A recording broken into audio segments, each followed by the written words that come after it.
Hey guys, this is Phantomman here, and today I would like to talk to y'all about Battlefield 2018. So in case y'all haven't heard, there's a video with leaked information about what Battlefield will be for 2018. And according to this link, it'll be Battlefield Bad Company 3. Almighty Dak is the YouTuber that released this video. So why would we trust him? Well, back in March of 2016, he released a video that stated what Battlefield 2016 would be, and was accurate up to the name Battlefield 1, the setting World War I, and even named and described maps and game modes in Battlefield 1 with surprising accuracy. Now, this could be a false leak, but it does make sense for Bad Company 3 to be the next big Battlefield title. The Bad Company franchise was a really well received franchise in the past, so why would they not try it again? It was actually during Battlefield Bad Company 2 when I was introduced to the Battlefield franchise, which changed my life in first-person shooting gaming forever. Bad Company 2 was released in the spring of 2010, a few months after the amazing Modern Warfare 2 was released. Now, I'm a bit biased in these games because they were my childhood and what got me really into gaming. But any game that made me put down Modern Warfare 2 must have been pretty damn amazing. Like, I remember having an app on my phone that had a countdown to when Modern Warfare 2 was going to be released, and it gave me updates on new features that would be in the game when it was released. The dedication was immense for me with Modern Warfare 2.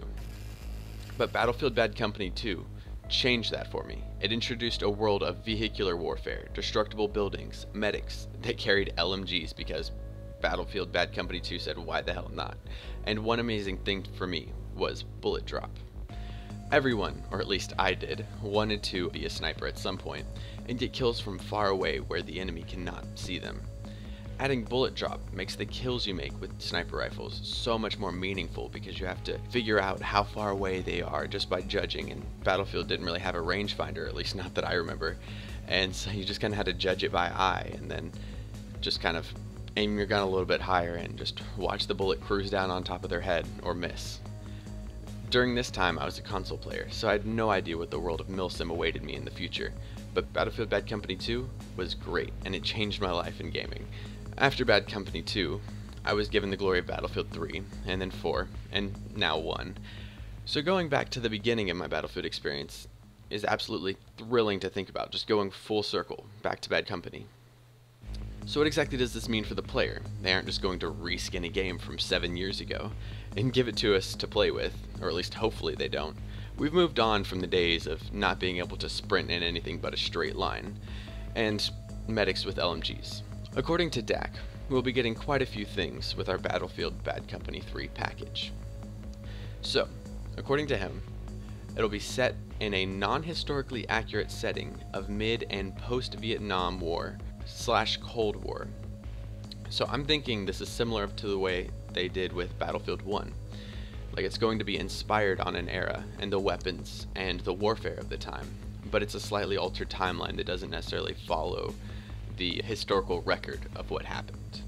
The game modes we will get are Conquest, Capture the Flag, Rush, Domination, Operation, TDM is coming back, and a 5v5 similar to Squad Obliteration. All these game modes are great, and I'm glad to see that they're planning on bringing some back from Battlefield 3 and 4 that we missed in Battlefield 1, and that they're leaving some where they lie in the trenches of World War I. I'm looking at you, War Pigeons.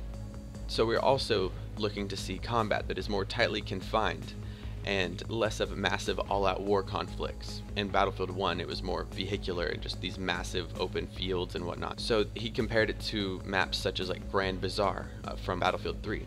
I'm thinking of this as like very similar to the original gameplay of Battlefield 3, where it's very focused on infantry but has a few vehicles here and there. So like Grand Bazaar had 1 or 2 armored vehicles for each team during Conquest, but was still mostly infantry based. It was very focused on the infantry, and the armored and mechanized gameplay was sort of like an added bonus to the infantry gameplay.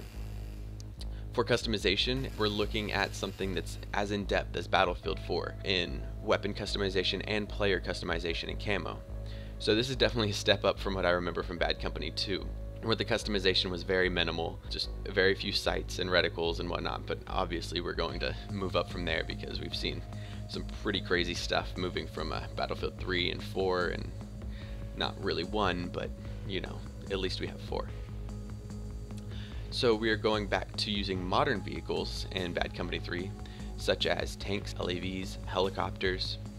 I honestly hope that they kind of go back to the Battlefield Bad Company 2 roots with this, where vehicles were more valued. They weren't really used as things to crash into buildings and whatnot, although they definitely were. They were just very almost rare and like eccentric in their value. I don't know if that was just because I wasn't used to them, but I really hope that they find a way to bring back the value in them, because like in Battlefield Bad Company 2, helis were very difficult to fly, although it could have been just because I was pretty much button mashing everything and just hoping for results, hence me running around as medic with an LMG. But I hope that they give us more attack helis, such that Battlefield Bad Company 2 had. With the classes, we will go back to Battlefield 3 with the Assault, Engineer, Support, and Recon, so it's the same old same for those. None of the mixing and matching weirdness that Battlefield 1 brought us, and none of the medics with LMGs that Bad Company 2 brought us. Though, if I get my wishes for, like, you know, the holiday season, you know, this could be something to look forward to and experience if you already haven't.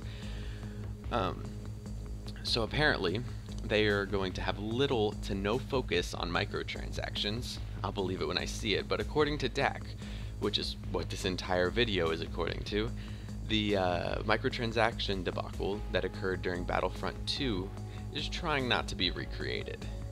But I don't know, I just love some loot boxes to make my premium feel all worth it, you know?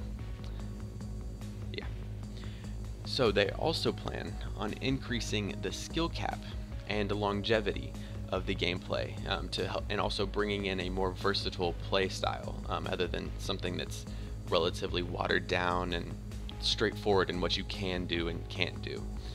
So this gives me hopes for what I dreamt about with helicopters and stuff, making them a little more difficult and rare feeling, as well as making the gameplay more of what I think when I hear Battlefield, other than Battlefield 1, which had an oddly arcadey feel, if I could even say that. I don't know, it just felt strange to me. They plan on having vehicle and infantry gameplay, much more intense and complex vehicle gameplay than in Battlefield 1, but apparently not as complex as Battlefield 4. So, once again, this isn't set in stone, and we'll have to wait for E3 to see for sure what the Battlefield 2018 will be looking like. Like, maybe they hooked up with Bohemia Interactive and we'll be getting a Battlefield Milsim. Or maybe they hooked up with Bethesda and we'll be getting a free roam single player medieval Battlefield with magic and dragons. And that's why we haven't seen a new Elder Scrolls yet, or even heard of anything about one. And that's why Bethesda at E3 was just so disappointing during 2017. Maybe they're done with the Battlefield franchise and tired of milking the money out of us, who are willing to give them money for good games, but those games may not exist in a way that is necessarily good. Maybe they're tired of doing that to us. Anyway, I hope this news excited y'all as much as it did me. I hope I was able to give y'all some good information, and at the very least a nice story about my first-person shooter beginnings and my love for LMG medics. I am Phantom Hound, and I'll see y'all in the next video.